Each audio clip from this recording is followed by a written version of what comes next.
Are you ready? Welcome to the Think Millions podcast, a channel where you get an unfiltered, raw, and authentic conversation about the challenges of being an entrepreneur and tips and tricks on how you can scale your business to the next level.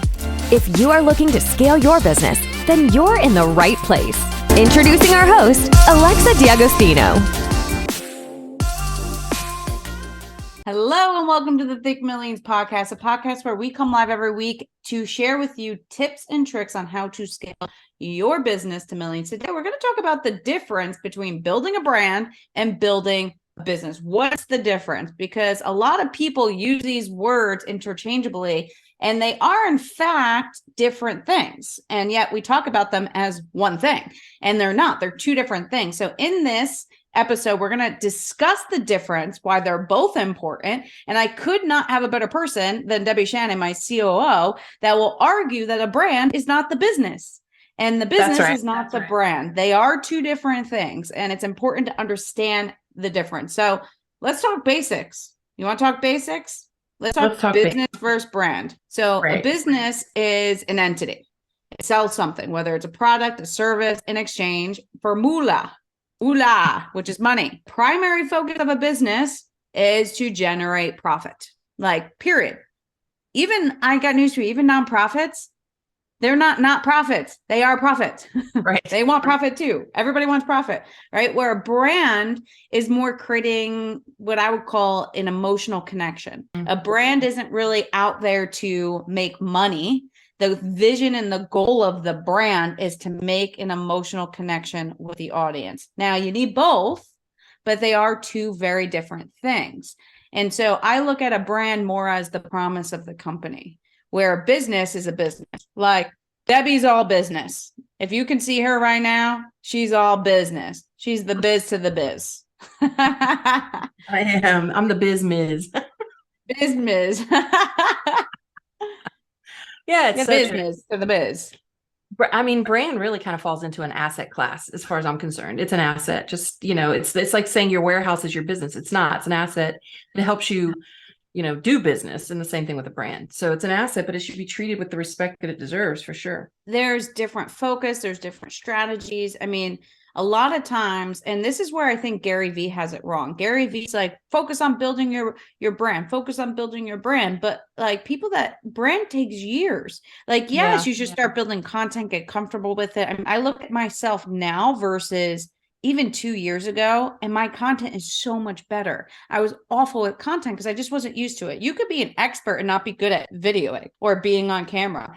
And Gary Vee's point is just go out, do content. It's going to make you money. No, it doesn't. Making content does not equal money. It builds a brand, and building a brand doesn't mean you make money. There's plenty of people. Think about all the people that have millions of followers on TikTok and Instagram, and they make no money, or they're fighting with brands to pay them $500 to do content creation. And brands are like, forget you, I'll use so-and-so who'll do it for 100, So it's like, this is the world we're in. Well, he's kind of in a class by himself, right? And everybody wants to kind of emulate what he's done. And that's great and everything, but he can say, build your brand, because he has a brand that he can build, but he didn't have that day one. There's no way he had that day one. So it's a little off-putting, because it's going to throw you off the roadmap a little bit. If you think that content is going to build your brand, it will. But to your point, Alexa, that's a long game. That's a very long game. And it's actually organic in nature. It just takes time. In the meantime, you got to be making money. I think 0 to 6 figures, you're building a business. I think 6 to 7 figures, you're building a brand. Yeah, and you can even argue 0 to 7 figures is building a business, and building a multi 7, 8 figures, building a brand. Honestly. Yeah. Think about ThinkFuel, right? Like multi 7-figure agency. And I mean, we're not really focused on our brand. We're just focused on building a business. We have a logo and a website that's really out of date, but we still make business. We're so busy, we're so busy with the service. This is not important.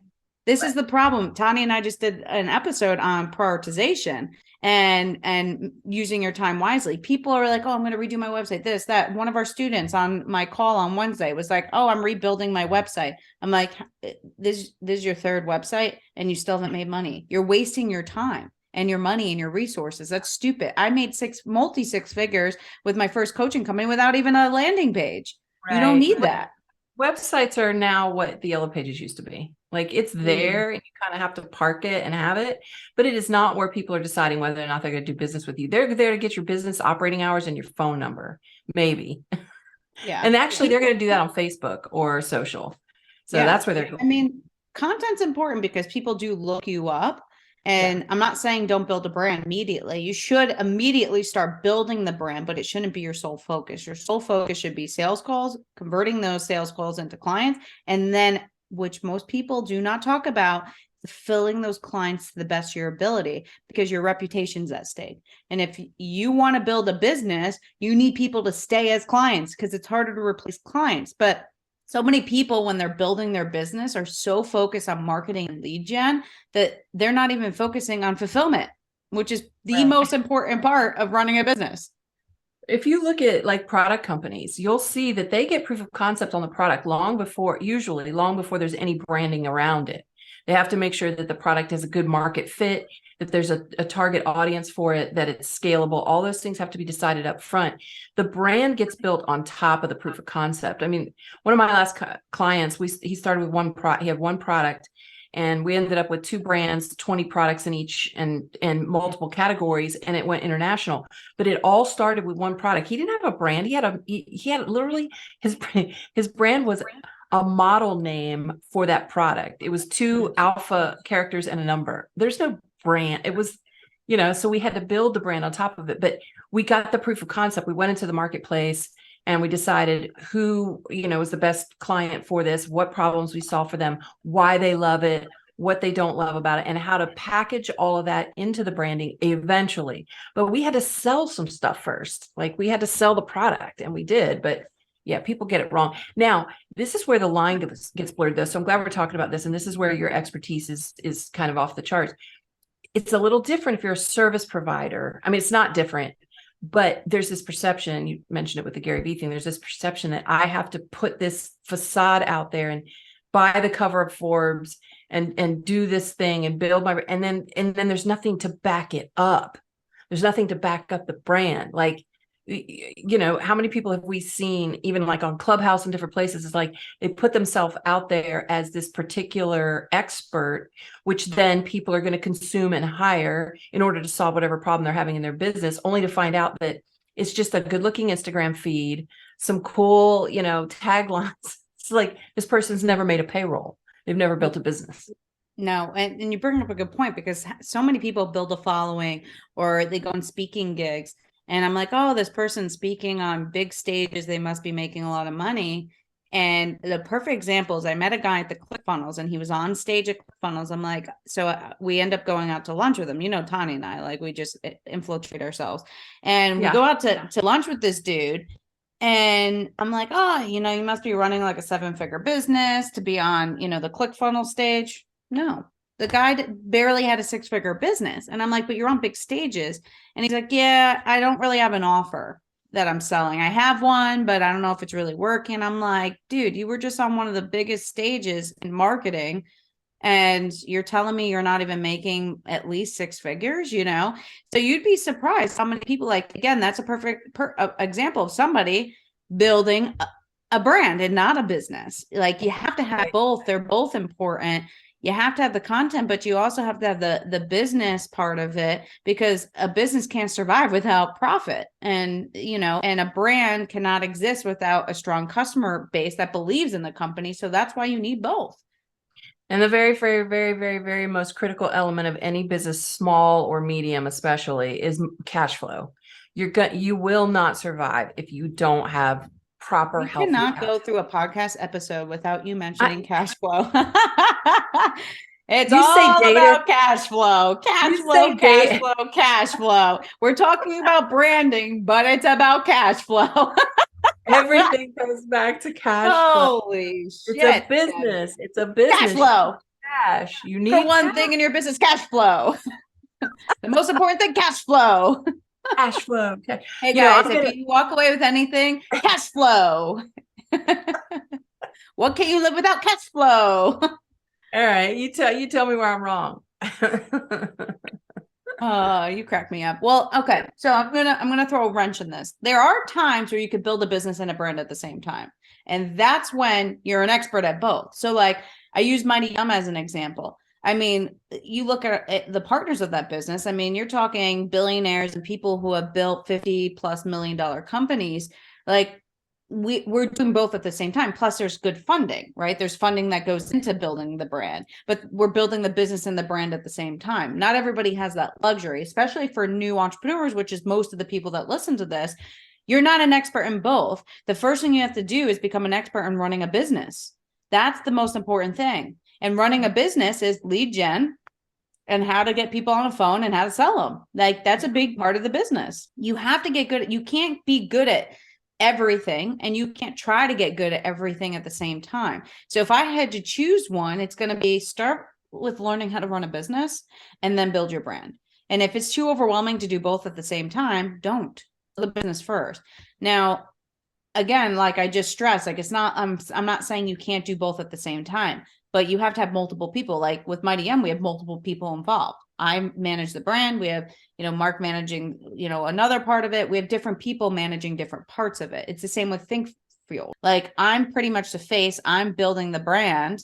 And then Debbie's now running the business and the operations side of it. So we have different people doing different things now where we can run at and do the same thing or both of them at the same time. Okay, so here's the question. And it's all about cash flow. Wait a minute. Don't steal the punchline. Here's the question. You ready? How do you know when a brand is a business? Cash flow. When somebody's paying you money for what you're selling. And when you have cash flow. What do they use? Cash. So see? Oh, well, you know what? I'm proud to call you my COO because you're obsessed with cash flow. Well, it's the C stands for cash. You think it's chief operating officer. It's cash optimization officer. Ooh, I like that. I like that. So look, guys, ladies, women, whoever the hell's listening, you've got to just understand that building a brand and building a business are two different things, but they're equally both important. You've got to learn how to do both. And I'm not saying don't start building your brand, but if you can only do one post a day, do one post a day. Start with Instagram, start with LinkedIn, start it. Honestly, now I'm like, start with TikTok, right? Like just start with one thing and start putting your brand out there slowly. You don't need to be on YouTube, TikTok, Instagram, Facebook, LinkedIn. You don't have to be on all of it. Just start with one thing, start getting comfortable in front of the camera, start building. Even if you want to start with a Facebook group, whatever it is, just slowly start, just put yourself out there little by little. But really in the beginning of building your business, you need to focus on generating revenue. That's the number one and most important thing that you need to do. And then slowly start to build the brand over time. Remember, when it comes to longevity, building a business might be short-term.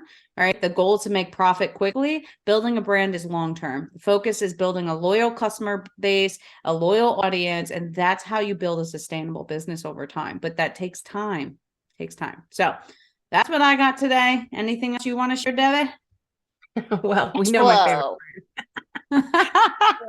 But I love the way you're my final words are cash flow. Be in the flow. Be in the flow of just cash. Get a tattoo on your forehead that says cash flow.